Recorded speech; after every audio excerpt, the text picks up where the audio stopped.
I don't know if he is. What is? Hold on. What the fuck? That's not a good sound. My Apple Music just started playing randomly. Okay, did you turn it off? That's crazy. Yeah, I just did. I don't know why that happened though. I panicked. My guy's face was so funny. What, dude? I was so confused. I was like, okay. All right. Anyway, You're good. He's 25.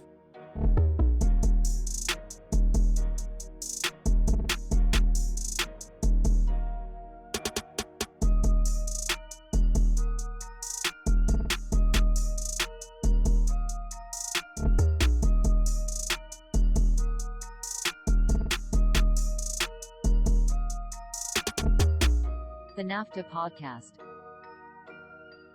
Sometimes may be good, sometimes may be shit.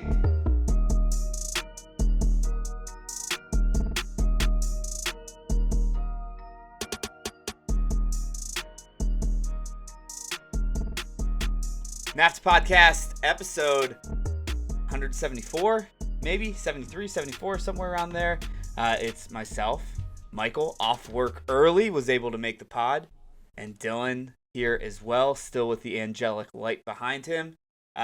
If you are listening, watching the pod video-wise, real NAFTA heads will know, it looks a lot like Miles Offit from last summer, because I am in my parents' house, in my childhood bed, recording a podcast as a 34-year-old, so shout out to me.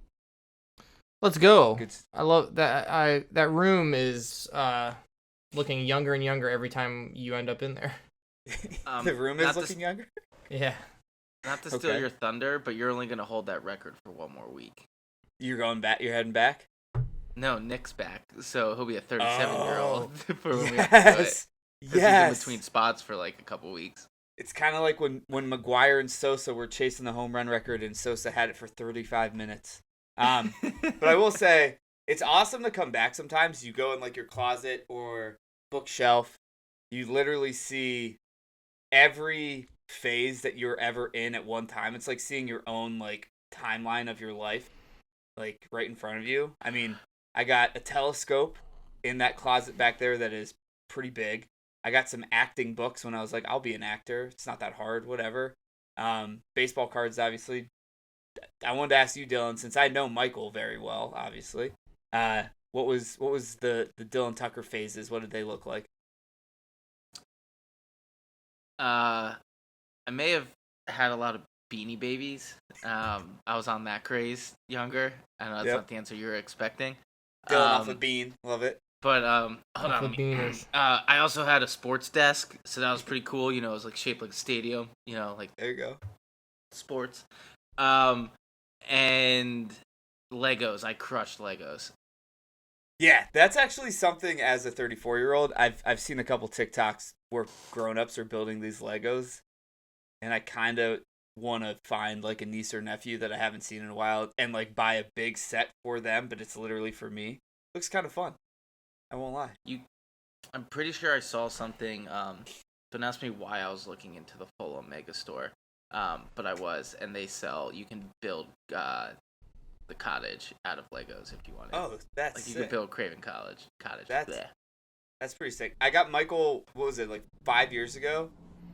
It wasn't at an Anfield, but it wasn't Legos. It was like styrofoam. You could like put the pieces together. If you go back through that door, yeah, hold on, and then look to your left. Keep us busy. I'll get it. Okay, I'll keep us busy. He's gonna walk straight back for the people on video. He's gonna look to his left. He's gonna see it there, sitting, probably some dust on. He's gonna have to want to blow that off, and he's gonna walk it back over as he is right now. And there it is. Good setup. Yeah, dude. Oh yeah. Look at this, Anfield, and you get a bus. Beep beep. That doesn't look like a Lego. It should be red, by the way. It's don't know why it's black, but I used to have those things. You used to build massive buildings with it. Yeah, this is the biggest visual version of this podcast we've ever had. Michael, I think this is when you guys were still sponsored by Warrior. Probably. You're like sponsored lacrosse by Warrior? a lacrosse brand for a while. I like Warrior. But I had that, We and then did- I we did also not like that, I also kids. wanted to show this off because I'm potting in my high school jersey. There it is. Look at that! Look at that center defensive mid in the middle, just like scanning the field on JV. You're a CDM?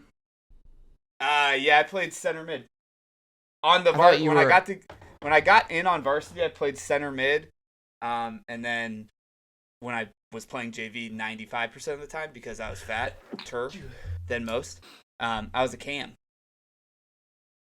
I don't believe you. Brother, the JV's not good. I know. I was a big boy. You scream hoofing center back to me though. Wow. Yeah, That's sorry. That's Sorry. real mean. Well, I was a midfielder. We didn't have to run that much, so Oh, fine. okay. The midfielders hoofed in Ohio soccer as well, so that's fine. We really want to talk about it. All right, so there's the setting. You know that I'm back in Ohio. Michael, Columbus, Dylan was in Flushing Meadows as he talked about today, but not that Flushing Meadows, more of a toilet version, which looked awesome, by the way. We want to talk about the U.S. Women's National Team for a little bit. I don't think any of us really stayed up and watched that game this morning, but I've seen some highlights. I've read some overview of it.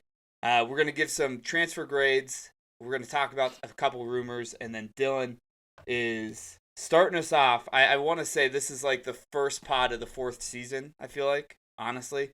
Maybe the preview will technically be it, but we're getting the bets going again. I think that we need to do an entire segment of like futures for the Premier League season when we do that preview as well. But Dylan's got some bets for us, and then we'll get you out of here faster pod than normal. So let's dive in. First things first, U.S. Women's National Team finished second in their group for the first time since like 2011 or something like that I saw.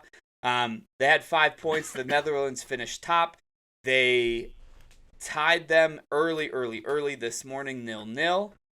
They tied Portugal early this morning, 0-0. The game before that is when they tied the Netherlands 1-0, but were losing for most of the game. Their lone win coming against the Vietnamese team, who gave up, I believe, 5 or 7 goals to the Netherlands today. So they finished second. They are going to play the winner of Group G, which ultimately looks like it's Sweden, who's a very good team, who is leading that group by 3 points. All in all, if you watch anything, if you read anything, it's been a bit of a disappointment with this U.S. Women's National Team. Haven't looked like they had the firepower. Guys, I'm going to kick it to you first and ask, what is going on? Do we still have hope? Do we still have a chance at the three-peat? What do you think we need to do? Michael, let's go with you first, dude. Long hair. Don't care. I mean, they can absolutely still win it. The problem is, like, usually it's one of those things, like, when they figure it out, then there's like no stopping them. It seems like once they hit 20 yards from the opponent's goal, they have no idea. It seemed like that in the Vietnam game. It seemed like that definitely in the Netherlands game. I didn't watch this one. I did see like a couple pictures though, and I meant to look them up. Did we almost just like lose? Yeah. Okay. So They hit a post that- in the 92nd minute just for Jesus Christ. So they just don't score, obviously. And their defense is like not that good. Like they don't get attacked, they don't give up a lot of shots or whatever. They've lost possession in both of these last 2 games, but I think that's also because like when they have the ball, they're primarily just moving forward. They're not trying to like keep it and like box you in.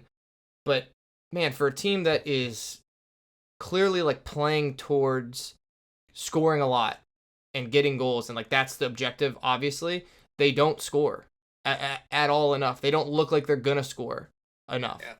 Dylan. Do you want optimistic Dylan first or realistic Dylan? Go optimistic Dylan.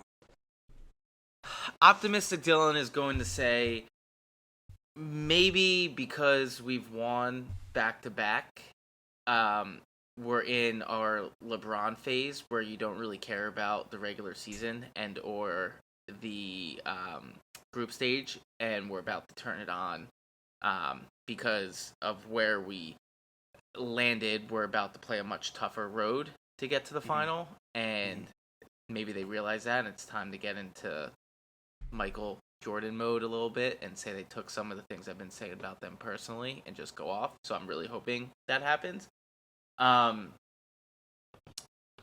Having said that, I may have put a future after the second round of games on Japan because they've extremely impressed me. Plus 1900, so we might beat them in the semifinals, and I'm gonna have to pick an allegiance there. Obviously, I'll choose America if we get there. But I digress. My real opinion is that's a tough matchup on the opening month of Oppenheimer. Just saying. Yeah, it is. But I went with the Yikes. I went with the little underdog story on that one. Yeah. There you go.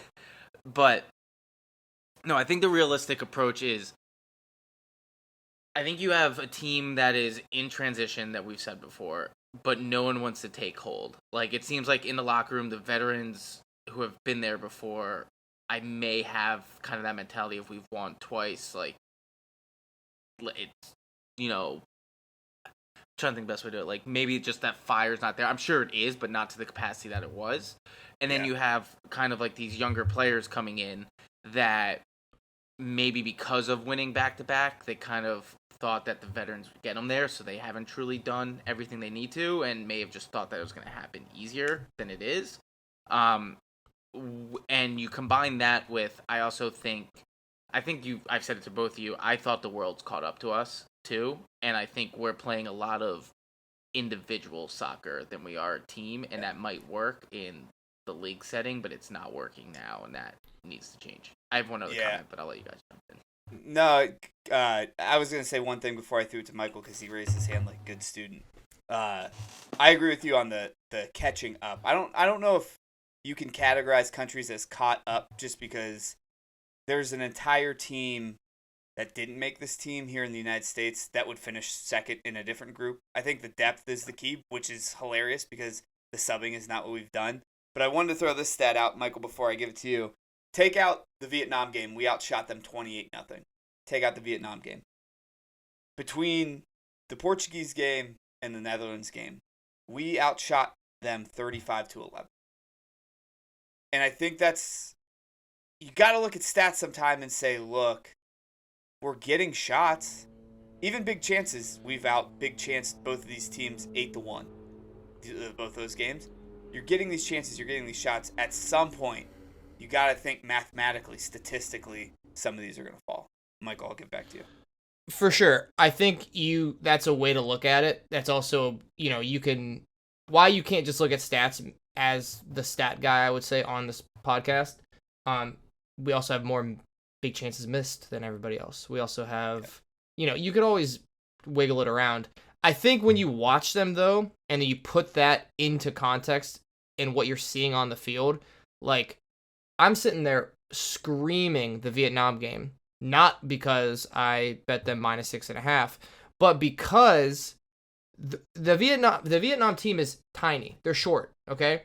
And we refuse to, even on corners, like, we refuse to just put everybody in the middle and just kick it in there and just go put it in the goal.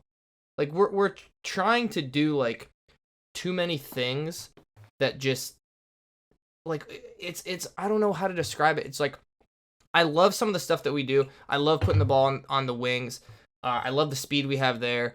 I love crossing the ball in. I love when we do that for a while, and then all of a sudden it seems like we go, okay, now we're going to go up the middle. Like, we're changing stuff up. We're clearly trying to work it out. The problem is, like, none of it is working consistently. None of it is, like, we haven't had that game where we actually look good and look like these are all ways we can score, as opposed to we're trying to find one way to score. Mm-hmm.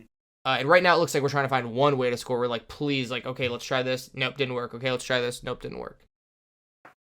Yeah, I don't disagree. Dylan, what was your last point you had there?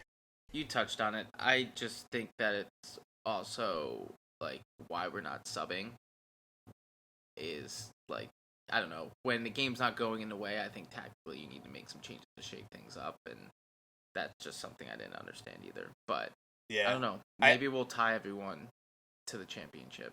And go from there. We're just really great at penalties. Go ahead, Michael. So I will say this is my last little piece of optimism. You guys won't remember this. John, you might. Dylan, probably not. But I definitely do. When Arkadiusz Milik received a ball for Napoli in the middle, right in front of Allison in goal in like the 90th minute, and Allison saved it, we wouldn't have progressed in the Champions League had it gone in. That's the year we won the Champions League final. Sometimes it just takes like a holy fuck, we could have lost. We could have been out of the tournament had that gone in, to kind of like get the urgency up. And Michael pushing for a great awakening, so to speak. Yes, that's the only thing. I thought the Netherlands game was going to do that, though. But maybe this is really what it needed. I think and then we can move on from this. I think the Netherlands game was probably still some complacency, just because that Netherlands team's supposed to be pretty good too. Like, I think I agree. If they'd have had this Portuguese game first, like before the Netherlands won, I think you roll into that Netherlands game a little bit hotter, a little bit tougher, a little bit more ready to go. But there's always a chance. This is the deepest team in the tournament. I think that there's multiple ways that we should and could be able to play. And I think we just got to figure out the right formula moving forward, which is the hardest thing to do when you're mid-competition. Before we move on, can I just call out one other entity that it's more, I guess, pissed off at how the women are playing than actual, like, the fans. And our good buddy? It's FIFA. Oh, yeah. You know why? No. Listen. I think they expected us to dominate and win our group because from a ratings perspective, the first place games of who would won our group would have been on for us at 9 p.m. and 8 p.m., I'm pretty sure. And now we're playing at 5 a.m., and if we move on, it's 2:30 a.m. So FIFA's, I think, kind of pissed at the women as well right now. Yeah. When it's one of those things where you're happy about it because there was only one game you had to watch at 3 a.m. But we know the money rules the world here, so I have to assume that that's not a happy time right at FIFA for the U.S. Women's National Team. All right, I got some transfers that I want us to grade, and then obviously open it up to just general transfer talks, things that have happened already. So let's start it off. Nick's not here, but the first one I was going to talk about involves Manchester United. It is Andre Onana. He had a great showing in the Champions League final. Trust me, I was cursing his name for a full 95 minutes. He's heading to Man United. The post David De Gea transition period, whatever you want to call it, has already started. He's already been playing preseason games and jumping down Harry Maguire's throat. Are a couple of the videos that I've seen. Michael, give me your Onana grade on this one. I think Onana, for the type of goalkeeper, like if you're looking at it from a United perspective, I think it's a huge upgrade because he can play out of the back, and like that's what you're inevitably going to do. And De Gea could not do that. And what De Gea brought you in terms of like the positives as a goalkeeper, he was like very clearly starting to decline. Like he was not as good of a shot stopper. He had a lot of mistakes. I thought they let him go like insanely disrespectfully, but it's also not my player, so like I'm not gonna be like you guys should have treated him better bullshit. Like I could care less. I think this is like an A-. I mean, he's one of the best goalkeepers, like young goalkeepers coming up, playing out of the back in the world. So nothing bad. Dylan, you got him week 1. What's your grade? Good karma. It's an A, but transition period, so it might take a week or two for him to actually maybe stop some shots. Yeah, I got an A- as well, like rising to an A. This is the total opposite of the Mason Mount transfer. You didn't need Mason Mount. You need a goalie. So I get you an A-. I think he's a really, really good goalie too. Can play with his feet, like Michael said. So Nick, shout out to you guys. Good business. A lot of business. I'm sure Michael may comment on that a little bit later. Anthony Alenga leaving Man United. He's heading to Forest. We got to see a little bit of him last year. He had a couple of weird big goals here and there. Dylan, I know that deep down you could be a Forest fan, if not for Wolves, probably, maybe, who knows? What do you give the Anthony Alenga grade here? I've seen this story before. Someone who didn't get a ton of playing time at United goes to Forest and does absolutely nothing. I could see us having a repeat of that. Me as well. Michael, what grade do you got? Oh, sorry. So that's a D. Okay. All right, perfect. I'm gonna give you a. I could care less about this deal.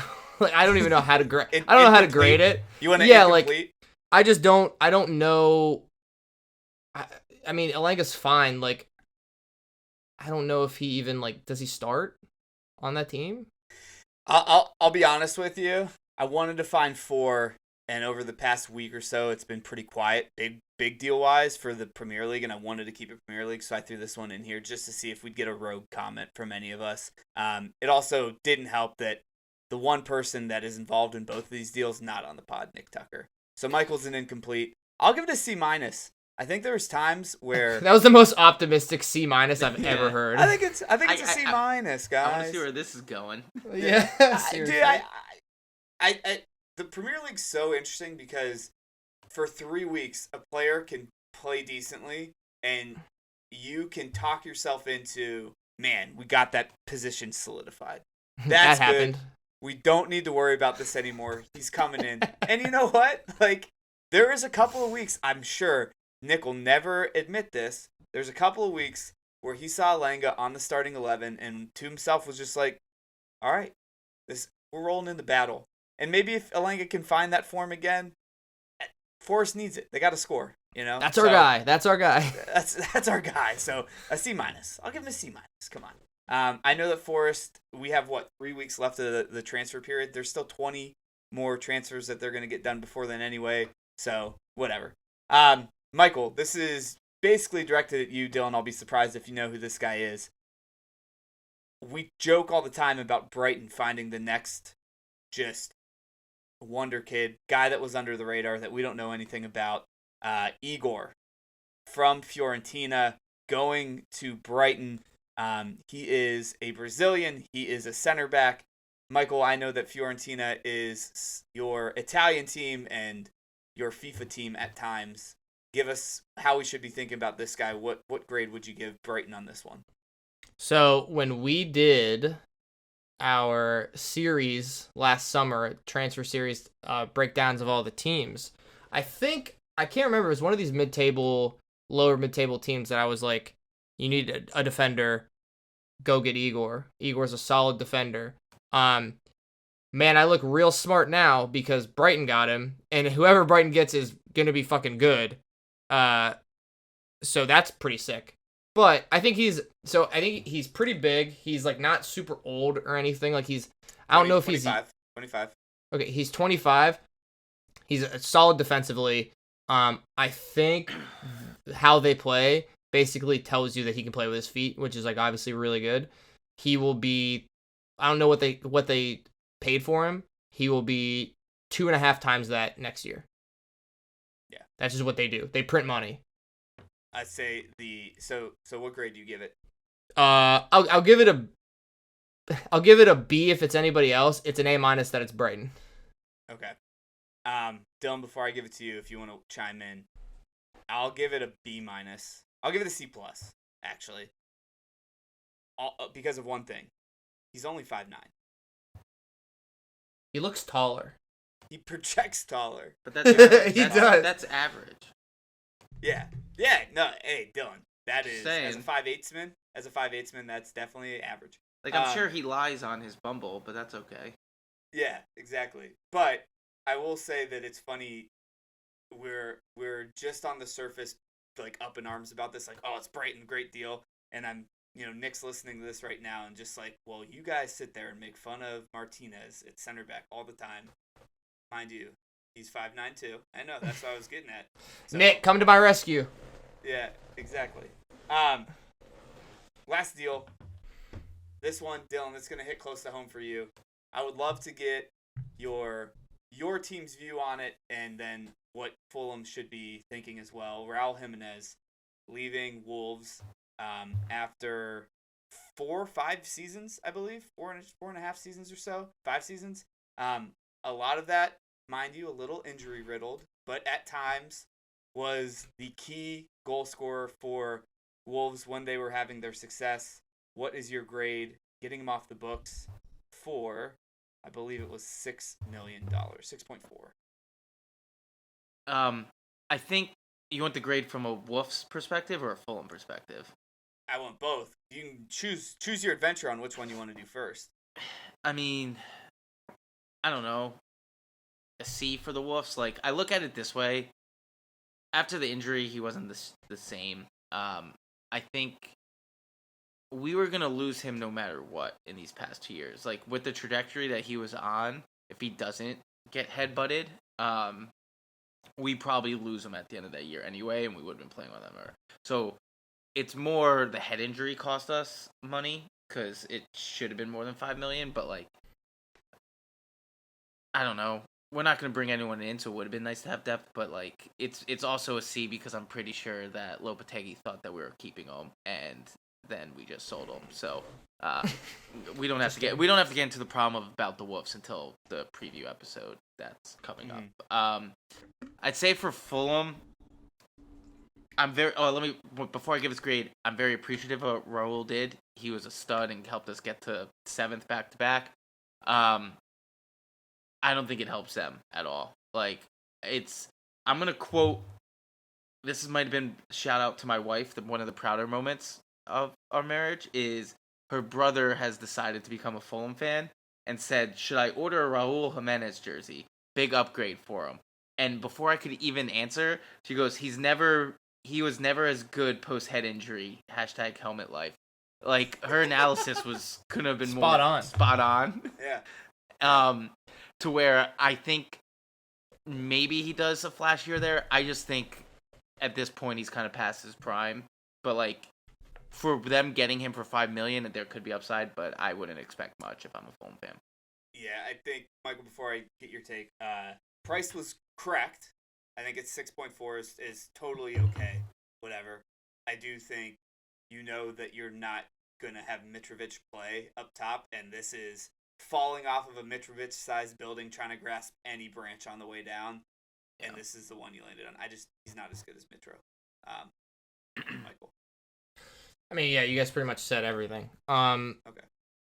He's not as good as Mitro. I mean, I would play Carlos Vinicius over him. That's his name, right? It's Carlos, right? They probably are going to. Shit, I can't remember. I think it's Carlos Vinicius. I'm gonna own it. I think he's getting starts here and there. So again, like in a different way than the Elanga one, this one is like it's like a C. It's just in the middle. Like it could be good. It could also be bad. If it's bad, I don't think it's that big of a deal. I guess if it's good, then fine. Awesome. John, great job. You picked 4 transfers that, at the end of the day, we don't think are really going to matter that much. Love to see it. Michael, Onana will matter. Yeah, Onana will matter. Yeah, Onana will matter. Correct. Thank you for saving me.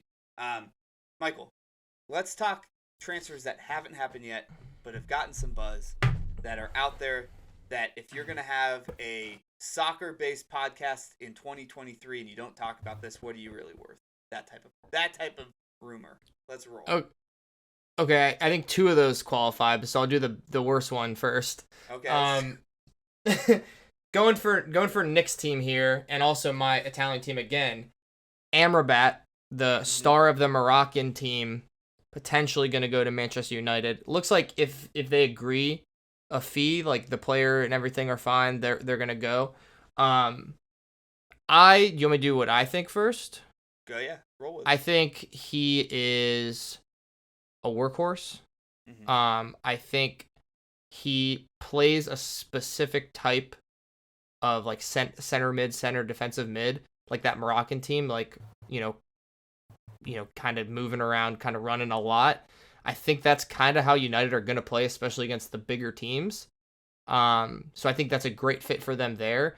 And then it's just more depth. I think this is probably like a B or a B plus. I don't know if he starts per se. If you're thinking you have Fernandez, Mount, Casemiro, probably not. But if you want to like overload that midfield, add another midfielder in there and then like run 2 up top, I think he would kind of like that, almost like that Wijnaldum role for us years ago. He would kind of do something like that from what I've seen.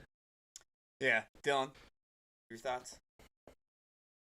On my favorite rumor? No, never mind.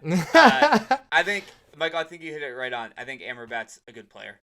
United needs more good players, if I'm being honest. Yeah, in the midfield especially. Yes, I think the midfielders and on the top team, you need to have like 4 or 5, to be honest. Yeah, for sure. Dylan, you can chime in on Amrabat, or we can move on. Dylan, the next 2 you can help. All right. No comment. No. This one, David Raya to Arsenal. I know why you want to bring this up, and let me start first. I don't think Ramsdale's in any worry to lose his job. I think this is merely picking up a good backup and a good replacement. That is it. I think the one person that should be invigorated by this and that we should be happy about is Matt Turner. He's going to leave and get to play somewhere. I think that's glass half full. That's a B- on the rumor. Hopefully it happens because we want to see Matt Turner play. Dylan? Because I know where Michael's going to go, so I'm going to give him the runway at the end here. Well, yeah, I mean, I don't disagree with anything you're saying. I think it's your Champions League goalie at best. Yeah. Michael, But I hope Matt Turner doesn't go to Nottingham Forest. that would suck. They'd have what? Henderson? Dean Henderson what's his name leave? Yeah. Yes. Keylor Navas. Yeah. Okay, so maybe like he would actually play, but I still would not want him to go there. I don't know if you're Arsenal. I don't know why you're paying money if you think Ramsdale is your one and Matt Turner is like an appropriate replacement. Why you're paying money for Real quick. a Just real quick. I don't mean to stop your roll, but it didn't get started yet. Ethan Horvath also already on the books at Nottingham Forest, so you don't need 2 American teams. Yeah, but they're getting rid of him. There's been rumors that he's going elsewhere. All right. Michael, I apologize. That was inappropriate of me for stopping you, but I just saw that. Wanted to see where he was at. Go ahead. Gotcha. I don't know why you're gonna pay money for a guy who is.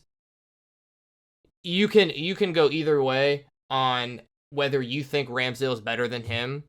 A lot of people do. I would say most people think Ramsdale is better than him. Mm-hmm. I tend to think Ramsdale is a little bit overrated, and he doesn't play with his feet very well compared to other guys. Mm-hmm. David Raya does a little bit better. He might be. I think if you get Raya and you're having like a legitimate who's gonna be the one for whatever reason, which they won't do because Ramsdale, like he only increased his stock. Like he didn't have like an iffy season. I just don't know why you do this. I don't understand. So my initial thought, and I have to view Mick the same way I view Pep on some of these things. Mikel Arteta wants Ramsdale to be the guy, but he wants Ramsdale to get better with his feet. So he brings in a guy who's good with his feet to try to help push Ramsdale to be better with his feet. And if worse comes to worse, Ramsdale doesn't get better with his feet, and now he's got a guy that works in his system. Yeah. Like, I literally think that's all it is. And it's one of the knocks on Matt Turner has always been him being able to play out the back too. So you're upgrading in that from a backup perspective. So it's kind of fucked up though because like my assumption is that Raya is good with his feet. That's not really how Brentford play. But listen, I'm kind of with you on that because I don't know why you do this if that's not the reason. If there's not some intangible that David Raya has that Aaron Ramsdale does not, that is important, then I don't understand. And maybe like it's not something that we see with how Brentford play, but like there's moments where like David Raya just like pings it out to the corner and like right to somebody's feet, and Ramsdale can't do that, et cetera, et cetera. The Athletic, I just typed in David Raya. The first article that came up was from The Athletic. David Raya, the Brentford goalkeeper who could play as a number 10. Okay, so he could play with his feet. Like, right, so that was my like assumption essentially, and I was also pretty sure like I had seen stuff about it anyway. I'm gonna tell you what, if it turns into like a legitimate this guy versus this guy, who's the one, I think Raya wins.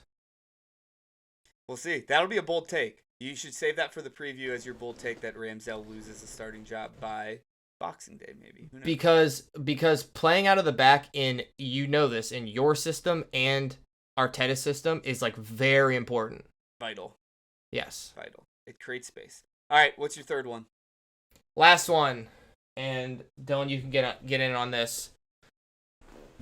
Liverpool ask Josko Gvardiol to stop talks with Man City in a last-ditch effort to get him. Where did you see this? I haven't seen this. I saw this on Twitter. He flew into Manchester today. Oh fuck! Yeah. You want a better rumor? Yeah, You want some mid-table rumors? Yes. Do you see who Crystal Palace just stole from Chelsea to be Zaha's replacement? Oh shoot, I did. Who? Matheus Franco from Flamengo, who's apparently the next Brazilian wonder kid. And you know I got a nose for wonder kids after seeing what Fabio Silva could do. So this is some big news. Scout Dylan's out there. Apparently he's actually a stud though. Yeah, no, I've again, Football Manager playing John Brain now in good. Like better player than Palace usually gets at that early of an age. So love to see that type of rumor. Michael, let me ask you one thing. Hold on, where did you see this? Me? No, John, where did you see that he flew in? Because there was like a live stream where they waited like 6 hours watching flights it never came. Hey, I'm projecting positivity here. I think my thing was I think you guys are gonna get him. I just think it's funny that we're like please don't. We'll sign you. We promise. Yeah. Come on, man. Come back. Please don't go. Michael, we were together all weekend. It was our sister's future husband's bachelor party. We were down in Bourbon Country in Kentucky. Beautiful land. Terrible senators.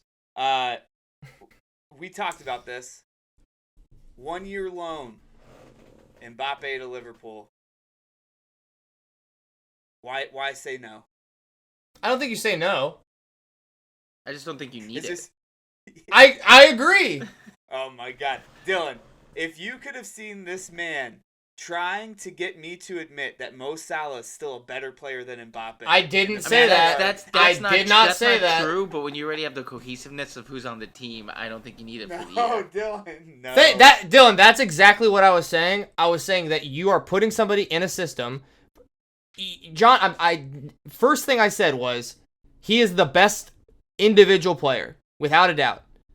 But you have to pick a position for him to play. If you're picking the worst position, it's striker, because Luis Diaz and Mo Salah are not coming off of that. They're the two best players in the front three right now. He's playing striker. I think you like do everything to keep Salah in that position, and at the same time, I don't think he wants to play striker. I think he wants to play wing. He wants to play like left wing or something. And all I said was, if you have the guys playing together, he could literally drop in that team and score 35 goals. I don't know that. But I know what the other guys are capable of. And I think there's only one guy who, like, track record-wise in the Premier League, you can't argue with what they've done, and that's Mo Salah. I think everyone else he performs better than. I think he performs better than Luis Diaz on the left side. The only one I was like, I would just everything I've seen, I'm willing to back Mo Salah. I'm with him for however long he's been here. He's been an unbelievable player. I'm sticking with him. I don't care. Just firsthand knowledge of watching a world-class player come into a team that he doesn't really have any cohesion with and doesn't really fit the system, it working out. I got a whole year of that. If you have a chance to get Kylian Mbappe, I didn't say don't get him, first of all. It's not- So it's stop not gonna- saying it's that. Also, this is not gonna happen. Yeah, what the fuck are we talking about? However, Also, PSG did just take him off of all of their internet photos and everything. So they also, after all that shit, they tried to offer him a contract extension that like let him leave next year, and he said no. it was already in his contract, and they were like, "Come on, enact it," and he's like, "No." Well, no, they tried. They tried to. hit the They button. Hit the Yeah. button. they tried to like restructure it. They got it. Basically. But again, John, you're comparing, and I hate this phrase because you can definitely compare apples and oranges, but you're comparing apples and oranges because you literally did not have a striker. Yeah. You brought a striker in, True. and you tailored the system to that striker. Where if Mbappe came in, listen, he's on the record saying this all the time. He does not tailor his teams. Klopp does not tailor his teams to a single player. We'll take him. Yeah. We Can you? we can't can you afford imagine? him. We can't afford him because we can't even get a $25 million Hey, championship player. But that's all right. give it another week, and you're gonna see the Inter Miami getting Kylian Mbappe rumors popping up since they're getting everyone else. All right, those are the rumors. Dylan, get us out of here with some bets and a joke, and have us move along to next week. All right. So the championship starts. So we finally have some competitive soccer this weekend, which feels so great to wake up and finally have something to watch in the morning. I don't know. I don't know about you guys, but sometimes I'm waking up on a Saturday or Sunday and I'm like, what am I supposed to do at 7 a.m. with nothing on right now? Because I just can't do the rest of the stuff that I need to on a weekend. But I've got a few futures. I was trying to look for something that I think could realistically happen, but not take one of the teams that just got relegated to win the league. So at plus 900, Middlesbrough to win the league. They were close last year. I like to think that they get over the hump this year. In case they don't win the league, to be promoted, plus 300 for Middlesbrough. And then to get relegated, plus 350, Sheffield Wednesday. See you later. Welcome back to League One. I hate to hear that because Sheffield Wednesday, one of the better crests. I agree. In all of soccer. Do you in front of you? Because I'm in a state that cannot bet. Yeah. Do we have any? No, you're not. I didn't know that. I tried to look and it wouldn't let me. Anyway, to continue on to what I was saying, Dylan, would you be able to look up any Community Shields futures for me? Community Shield? Yeah, I have it right in front of me. 'Cause I think I would love to put a little bet down on City, obviously, but I think the goal score is going to be an interesting one. You're minus 145 to win the game. Arsenal's plus 310. Draws plus 300. Yeah, I think it's stupid to bet that, but if you want to get the winner, I think it'll be City. Although we did not win it last year. The thing I was going to say is, you tell me if Julian Alvarez is on there for goal scorer. It's not posted yet. I can't see those odds. All right. Well, when it posts, I think it's smart money to put it on Julian Alvarez. Everyone's going to be banging Haaland's line on that one. It's going to be Alvarez. And if there's a way to get Alvarez with a brace, I think you do that too. Just throw a little couple shekels on it. I think you guys lose. Probably. We don't care about the Community Shield, brother. I don't think you have to. Like I think honest to God, Pep cares more about like a preseason game than he does the Community Shield. I don't think you're wrong. This is the thing that'll be interesting though. Alexis and I were talking about doing like a trip end of this year somewhere, and we were kicking around a lot of ideas. Costa Rica popped up just because I've been there before, and Dylan, you guys went and said it was great. We talked about Greece for a long time. That was probably the key destination. I looked at where the Europa Super Cup is. Between Manchester City and Sevilla, it is in Athens, Greece. And I really thought for a split second, like, hey, maybe I can convince her. I got her to go to 3 soccer games in Philly over a weekend. Can I get her to go to one in Athens? Honey, do you want to go to one of the most romantic places like in the world to watch a soccer game? She studied abroad in Sevilla. There's some cohesiveness there. But let me tell you, for some reason, UEFA is taxing on a Super Cup because those tickets are not the same price as going to see the Premier League Summer Series in Philly. So that's not on the table anymore. That's not on the table. Dylan, we're in the dog days of summer. Get us out of here with the joke, man. So why couldn't the soccer team lose a goal? They always had a goalkeeper. Cheers.